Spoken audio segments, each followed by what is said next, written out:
Boleh nggak? Free thinker? Gue jawab minggu depan.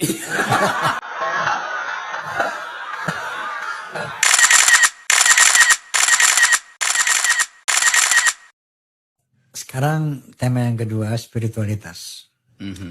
Anda itu pernah mau suatu kontroversi dalam konteks religi. Iya. Anda mengatakan bahwa kitab suci itu fiksi. Itu satu. Sehingga menurut kontroversi kalau nggak salah ada yang melaporkan Anda juga itu. Kalau ada sampai sekarang laporannya belum dicabut. Oke. Dalam hal ini orang banyak bertanya, ini Rocky Gerung ini Islam, Kristen, apa ateis, apa free thinker? Jadi orang mau bilang Rocky Kristen nggak bisa, karena belum pernah lihat orang belum pernah lihat beliau ke gereja. Orang mau bilang Islam juga nggak bisa, belum pernah lihat ke masjid, gitu kan? Oke, sehingga muncullah kesimpulan orang ini, oh ini free thinker, ini ateis ini. Seperti apa tanggapan Anda? Ateis, Kristen, Islam? Boleh nggak? Free thinker? Gue jawab minggu depan. Kenapa? Saya selalu menganggap urusan saya dengan Tuhan itu urusan yang betul-betul kusuk dan gak boleh diucapkan sebetulnya tuh. Karena itu batin manusia hanya bisa lengkap kalau dia berdiam dan menganggap bahwa dia dikendalikan oleh kekuatan di luar rasio dia. Jadi itu prinsipnya. Ini gue sengaja abstrakin biar nggak ditanya lagi nih. Tapi di dalam kehidupan bernegara, agama itu adalah hak, bukan kewajiban tuh. Di dalam kehidupan komunitas Muslim, Kristen, agama itu kewajiban tuh. Kan kita nggak lihat ada hukum dalam konstitusi kita wajib beragama, enggak. Setiap orang dijamin haknya untuk memeluk agama atau keyakinan. Jadi hak dia yang dijamin tuh. Itu bahasa tata negara tuh. Artinya hak itu boleh dipakai, boleh nggak dipakai sebetulnya kan. Lain dengan kewajiban. Nah, itu juga udah kontroversi tuh. Tetapi saya sering anggap bahwa biarkan hak itu secara fakultatif, boleh dipakai, boleh enggak. Tetapi kalau masuk dalam komunitas agama, tentu orang akan tanya tuh, agama Anda apa itu? Demikian misalnya di KTP, ditulis agama seseorang. Iya, tapi itu kan KTP, itu kan catatan administrasi. Buat apa? Buat memudahkan kalau seseorang meninggal dan nggak tahu siapa keluarganya, ya kita tahu di mana dia dikuburkan. Di bagian Kristen atau bagian Hindu atau bagian Muslim tuh. Jadi itu kepentingan administrasi sebetulnya. Tapi batin orang itu tidak mungkin diasuransikan pada negara tuh. Negara nggak jamin orang masuk surga. Negara nggak jamin seseorang itu mulia tuh. Jadi waktu saya bilang kitab suci itu fiksi, sebetulnya kalimatnya dipenggal. Kan saya bilang waktu itu kira-kira begini.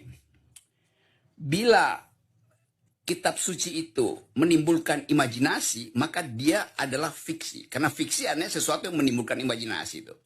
Nah sekarang kalau saya kasih contoh misalnya, akhirat, Yomil akhir itu, Siratul Mustaqim. Kalau ditanya pada nenek saya, keluarga saya separuh juga Muslim, tapi itu saya terangkan di sini sekedar untuk memberi ilustrasi ini. Kalau misalnya saya tanya pada kakek saya yang Muslim, neraka itu apa kek? Dia akan bilang itu adalah api itu. Oke, apinya seperti apa tuh? Ya seperti tempurung dibakar itu. Kalau saya tanya pada cucunya, neraka itu apa? Api. Seperti apa api itu? Tempurung dibakar, dia nggak tahu bagaimana, dia nggak pernah lihat tempurung cucunya kan? Yang dia lihat adalah korset listrik karena dia main komputer. Lalu dia bayangin neraka itu adalah korslet listrik. Jadi sebetulnya sama konsepnya, itu api. Tetapi imajinasi setiap generasi berbeda tuh. Nah itu yang saya terangkan. Saya nggak bilang kitab suci itu fiktif. Saya bilang fiksi. Fiksi itu menimbulkan imajinasi tuh.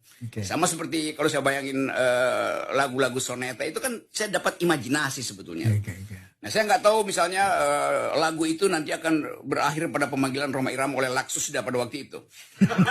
Lalu diinterogasi, ini kenapa liriknya begitu tuh? Yeah. Maksudnya apa nih, begadang jangan begadang? Ya maksudnya korupsi jangan korupsi, kira-kira begitu. Karena orang yang begadang selalu nunggu setoran sebenarnya. Nah, itu namanya tadi itu, kebebasan imajinasi itu, gitu kira-kira. Oke. Lanjut pertanyaan. Karena begini Bung Rocky. Masuk nggak tuh tadi ya? Masuk. Saya akan lebih mengerucut ini. Yes. Karena begini karena. Astagfirullahaladzim. Anda percaya nggak ada Tuhan? Bahkan saya percaya pertanyaan semacam itu dimaksudkan supaya kita berpikir kan. Oke. Kan setiap kali kita bilang percaya ada Tuhan, sebetulnya kita diganggu tuh bahwa kehidupan kita nggak pernah final. Karena itu pasti ada yang final. Itu reasoning aja kan. Oke. Tapi kalau ditanya seperti apa kepercayaan itu panjang keterangannya kan. Misalnya saya percaya bahwa Tuhan ada di dalam lirik-lirik soneta. Lalu orang bilang, loh kok ada di situ? Iya. Karena misalnya orang yang bernyanyi itu dia berdoa 2 kali. Ada pepatah Latin. Qui bene cantat bis orat. Siapa yang kantata artinya bernyanyi. Qui bene cantat bis orat. Siapa yang bernyanyi dia berdoa 2 kali itu. Bukan berarti kalau udah bernyanyi nggak sholat lagi nih. Itu loh maksudnya.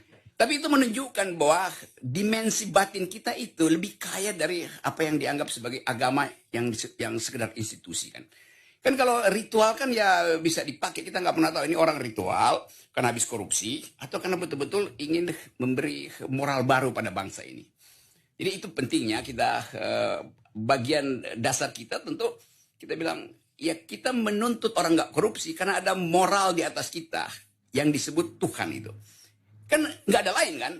Kalau undang-undang ya itu dibuat oleh manusia. Jadi kalau ditanya kenapa Anda tanpa disuruh mencegah diri untuk melakukan hal yang jahat. Berarti ada yang baik di dalam diri manusia itu. Nah itu yang disebut sebagai dimensi Tuhan atau dimensi Theos. Jadi kalau orang yang ini kita lagi bicara kita sangat antusias itu kan karena semua hal. Nah kata antusias misalnya itu dari kata enthusiasm, entheosiasm, Theos artinya Tuhan, artinya masuk. Tuhan masuk pada diri kita lalu dia berbicara. Kita antusias. Di atas panggung Rhoma Irama sangat antusias karena ada entheos, ada Theos yang masuk itu. Itu dasarnya. Ini keterangan akademis ya supaya nggak kena delik. Jadi kesimpulannya, you believe it or not? Ada satu kekuatan yang kita sebut Tuhan, ada yang disebut alam semesta, ada yang disebut bumi kan namanya ibu bumi juga adalah Tuhan itu. Jadi sebetulnya yang kita sebut Tuhan itu adalah energi yang di luar kapasitas kita untuk kontrol. Karena itu kadangkala kalau terjadi kecelakaan kita sebut kita nggak bisa kontrol. Jadi ada kekuatan supranatural tuh. Kayak kemarin di Malang itu di Kanjuruhan itu. Itu disebut tragedi oleh negara. Saya bilang itu bukan tragedi karena kita bisa prediksi. Tragedi itu nasib manusia nggak bisa kita prediksi tuh. Saya nggak bisa prediksi saya masuk surga apa enggak. Walaupun saya berdoa misalnya tiap hari itu, saya nggak bisa prediksi. Saya bisa prediksi. Pasti. Karena saya tahu bahwa saya pasti masuk surga kira-kira. Ya saya bisa merasakan bahwa saya nggak pernah berbuat jahat gitu kan. Dan Tuhan ina rabakala bil mirshat. Tuhan melihat semua kita. Kan begitu kan ayat. Ya. Ina rabakala. Ya, God is watching us itu. Bahasa Inggrisnya begitu. Yeah. Saya baca versi Inggrisnya. Oke. Ya. Kenapa saya pertanyakan ini? Nah, itu penting nih. Karena begini, Ustaz. Ya aja.